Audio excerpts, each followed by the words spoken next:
Hello guys, ಸೋಮವಾರದ blog ಇದಾಗಿರುತ್ತೆ. So ನಾನು ನೆನ್ನೆ ವೀಡಿಯೋ ಮಾಡೋಕ್ಕಾಗಲಿಲ್ಲ. ಸೊ ಇದನ್ನು ಇವತ್ತು ಅಪ್ಲೋಡ್ ಮಾಡ್ತಾಯಿದ್ದೀನಿ. ಹಾಗೂ ಈಗ ಹೆಂಗೋ ಭಾನುವಾರ ನೈಟು ನಮ್ಮ ಗಿಲ್ಲಿಯವರು ವಿನ್ ಆದರು. ಆ ಸುದ್ದಿ ಕೇಳಿ ತುಂಬ ಖುಷಿ ಆಯಿತು. ಅದಕ್ಕೆ ನಾನು ಹೆಂಡತಿಗೆ ಒಂದು ಮಾತು ಕೊಟ್ಟಿದ್ದೆ, ನಮ್ಮ ಗಿಲ್ಲಿಗೆ ಇದ್ರೆ ನಿನಗೆ 2,000 ರೂಪಾಯಿ ಸ್ಯಾರಿ ನನ್ನ ಕಡೆಯಿಂದ ಫ್ರೀ ಕಣಮ್ಮ ಅಂತ ಹೇಳಿದ್ದೆ. ಸೊ ಅದರ ಪ್ರಕಾರ ಆಡ್ದ ಮಾತು ಉಳಿಸ್ಕೋಬೇಕು ಅಂದ್ಬಿಟ್ಟು ನಾನು ಹೊರಟಿದ್ದೆ. ಬೆಳಗ್ಗೆ ನಾಗರಾಜಪ್ಪನ ಅಂಗಡಿ ಕಿರ್ಗಾವಲು ಅಲ್ಲಿ ಹೋದೆ. ಒಳ್ಳೊಳ್ಳೆ ವೆರೈಟಿ ಸೀರೆ ಕೊಡ್ತಾಯಿದ್ರು. 2.5-3 ಹೇಳ್ತಾಯಿದ್ರು. ಅಣ್ಣ ನಂತ ಬಜೆಟ್ ಕಮ್ಮಿ ಇರೋದು 2,000 ರೂಪಾಯಿ ತೋರ್ಸಪ್ಪ, ಬಜೆಟ್ ಇಲ್ಲ ಅಂತಂದೆ. ಸೊ ಯಾಕಂದರೆ ನಾನು ಮಾತು ಕೊಟ್ಟಿದ್ದು 2,000 ರೂಪಾಯಿ. ಸೊ ಜಾಸ್ತಿನೂ ಹೋಗ್ಬಾರ್ದು, ಕಮ್ಮಿನೂ ಹೋಗ್ಬಾರ್ದು, ಕರೆಕ್ಟಾಗಿ 2,000 ಇರಬೇಕು ಅಂದ್ಬಿಟ್ಟು ಸೆಲೆಕ್ಟ್ ಮಾಡಿದೆ. ಇಂತೂ ಒಂದು ಅವ್ಳಿಗೆ ಇಷ್ಟ ಆಯಿತು. ಸೊ ಅದನ್ನು ನಾನು ಬಿಲ್ ಕೌಂಟರ್ ತಗೊಬಂದೆ. ಅಣ್ಣ ಬಿಲ್ ಹಾಕೊಟ್ಟು ಸ್ವಲ್ಪ ಕಮ್ಮಿ ಮಾಡಪ್ಪ ಅಂದೆ. ಅವ್ರದ್ರ ಫಿಕ್ಸಿಂಗ್ ರೇಟ್, ಯಾಕಂದ್ರೆ ಆಲ್ರೆಡಿ ಫಿಕ್ಸಿಂಗ್ ರೇಟ್ ಅಂತ ಗೊತ್ತು ಅಲ್ಲಿ. ಸುಮ್ಮನೆ ಕೇಳಿದೆ. ಸೊ ಬಿಲ್ ಹಾಕ್ಸ್ಕೊಂಡು ಸರಿ ಹಾಕೋಣ ಅಂದ್ಬಿಟ್ಟು ಕಲರ್ ಚೇಂಜ್ ಮಾಡ್ಬೇಕು ಅಂದರೆ ಅದನ್ನು ಓಪನ್ ಮಾಡಿ ಅಂತ ಹೇಳಿದ್ರು. ನೋಡೋಣ ಏನೋ ಅಂದ್ಬಿಟ್ಟು. ಸೊ ಹಿಂಗೂ ಸರ್ಪ್ರೈಸ್ ಆಗಿ ಯಾರಿಗೂ ಫೋನ್ ಮಾಡಿದ್ರೆ ಹೋದೆ ಮನೆಗೆ. ಸೊ ಅದನ್ನು ಮುಗಿಸ್ಕೊಂಡು ಸರ್ಪ್ರೈಸ್ ಆಯಿತು ಅವಳಿಗೆ. ಸರಿ ಅಂದ್ಬಿಟ್ಟು ಅದನ್ನು ಮುಗಿಸ್ಕೊಂಡು ನಾನು ಹೊರಟಿದ್ದೆ ಮಳವಳ್ಳಿ. ಯಾಕಂದರೆ ನಾನು ಗಿಲ್ಲಿ ಬರ್ತಾ ಇದ್ದಾರೆ ಅಂದರೆ ಬಿಡೋಕ್ಕಾಗತ್ತೇನು ರೀ, ಕೆಲಸ ಇವತ್ತರ ಇರುತ್ತೆ. ಸೊ ರೈತರ ಮಗ ಇಂಪಾರ್ಟು, ಅಭಿಮಾನಿ. ನಾನೊಬ್ಬ ಅಭಿಮಾನಿಯಾಗಿ ನಾವು ಅಕ್ಕಪಕ್ಕ ಊರವರಾಗಿ ಹೋಗದೆ ಇರೋಕ್ಕಾಗತ್ತಾ? ನಾನು ಹೊಡೆದ ಗಾಡಿ ಸೀದಾ ಮಳವಳ್ಳಿ ಕಡೆಗೆ. ಅಲ್ಲಿ ಹೋಗೋ ಗಂಟ ನೋಡ್ರಿ ಜನ ಕ್ರೌಡ್ ಆಗಿತ್ತು. ಸೊ ಏನು ಮೀಡಿಯಾದವ್ರಿಗಂತೂ ಒಳ್ಳೆ TRP ಅವ್ರಿಗೆ ಏನು ಎಲ್ಲ ಪ್ರಿಪೇರ್ ಆಗಿದ್ದರು. ಏನು ಎಲ್ಲ ಕಡೆ ನ್ಯೂಸ್ ಚಾನಲ್ನವ್ರೆ. ನಾವು ಬಿಡ್ತೀವ, ನಾವು ಒಂದು 4 ಡೈಲಾಗ್ ಬಿಟ್ವಿ. ಸೊ ನನ್ನ ವೀಡಿಯೋ ಮಾಡೋಕ್ಕಾಗಲಿಲ್ಲ ನನ್ನ ಫೋನಿಂದ.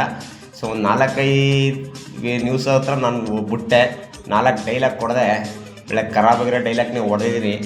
ಸೊ ಅದು ಯಾವ ಚಾನಲ್ ಬರುತ್ತೆ ಅಂತ ಗೊತ್ತಿಲ್ಲ. ಬಂದರೆ ನೋಡಿದ್ರೆ ದಯವಿಟ್ಟು ಕಾಮೆಂಟ್ ಮಾಡಿ. ಯಾಕಂದರೆ ನನ್ನ ಮೊಬೈಲಿಂದ ವೀಡಿಯೋ ಮಾಡೋಕ್ಕೆ ಯಾರೂ ಸಿಗಲಿಲ್ಲ. ಸೊ ಆ ಕ್ಯೂರಿಯಾಸಿಟಿಲಿ ಯಾರ ಕೈ ಕೊಡೋಕ್ಕಾಗಲಿಲ್ಲ. ನಾನು ಬಂದವ್ರ ಹತ್ರ 4 ಡೈಲಾಗ್ ಬಿಟ್ಟೆ. ಯಾಕಂದರೆ ಬಿಡ್ತೀವ ನಾವು ಮೊದಲೇ. ಲಾಸ್ಟಲ್ಲಿ ಡೈಲಾಗ್ ನೋಡಿದೆ. ನಮ್ಮ ಡಾಕ್ ಸತೀಶ್ ಅವ್ರು ಹೇಳಿದರು, ಸ್ಲಮ್ ಅವ್ರ ಫ್ಯಾನ್ಸ್ ಎಲ್ಲ ಫುಲ್ ಸ್ಲಮ್ಮು ಅಂತ ಹೇಳಿದರು.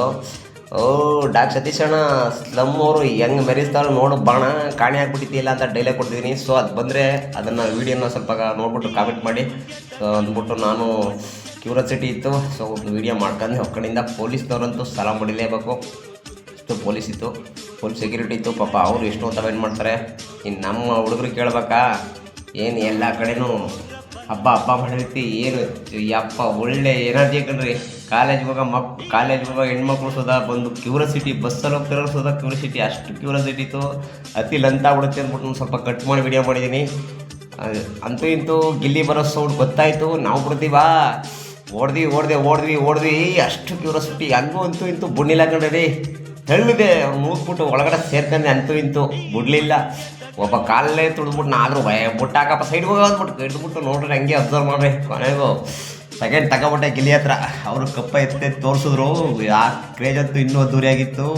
ಸೊ ಅವರು ಅಷ್ಟೇ ಅಭಿಮಾನಿಗಳಿಗೆ ಯಾವ ಥರ ಯಾವ ಥರ ಗೌರವ ಕೊಡಬೇಕು ಅದನ್ನು ಕೊಟ್ಟರು. ಎಲ್ಲರೂ ಪ್ರೀತಿಯಿಂದ ಮಾತಾಡಿಸಿದ್ರು, ಟ್ಯಾಂಕ್ಸು ಕೊಟ್ಟರು. ಸೊ ನಾವು ಬಿಡ್ತೀವ. ನನ್ನ ಒಬ್ಬ ಕಾಲರ್ ಬರ ಇಟ್ಕೊಬಿಟ್ಟು ಹಿಂದೆ ಎಳಿತಾವನೆ.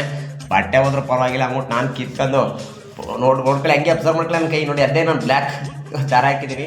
ಕೊನೆಗೂ ಬಿಡಲಿಲ್ಲ, ಕೈಗೆ ಕೊಟ್ಟೆ ಬಾಸ್ಗೆ, ಗಿಲ್ಲಿಗೆ. ಸೊ ನೋಡಿ ಹಂಗೆ ಅಬ್ಸರ್ವ್ ಮಾಡಿ. ಪಾಪ ಒಂದು 10 ಸೆಕೆಂಡ್ 15 ಸೆಕೆಂಡ್ ಇಟ್ಕೊಬಿಟ್ಟೆ.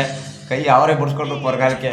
ನನಗೆ ಬೇಜಾರಾಗೋಯ್ತು ನೋಡಿ. ಅಲ್ಲಿ ನನಗೆ ಒಂಥರ ಖುಷಿ ಆಗೋಯ್ತು. ಸೊ ಅಂತೂ ಇದು ಬಿಗ್ ಬಾಸ್ ನಾಳೆ ಮೀಟ್ ಮಾಡಿಸಿದ್ದೆ ಗೊತ್ತಿಲ್ಲ ಅಂದ್ಬಿಟ್ಟು ನಾನು ಅದಕ್ಕೋಸ್ಕರ ಅವ್ರನ್ನ ಮೀಟ್ ಮಾಡಬೇಕು ಅಂತ ಕೈ ಟ್ಯಾಂಕ್ಸ್ ತಗೋಬೇಕು ಅಂದ್ಬಿಟ್ಟೆ ಹೋದೆ.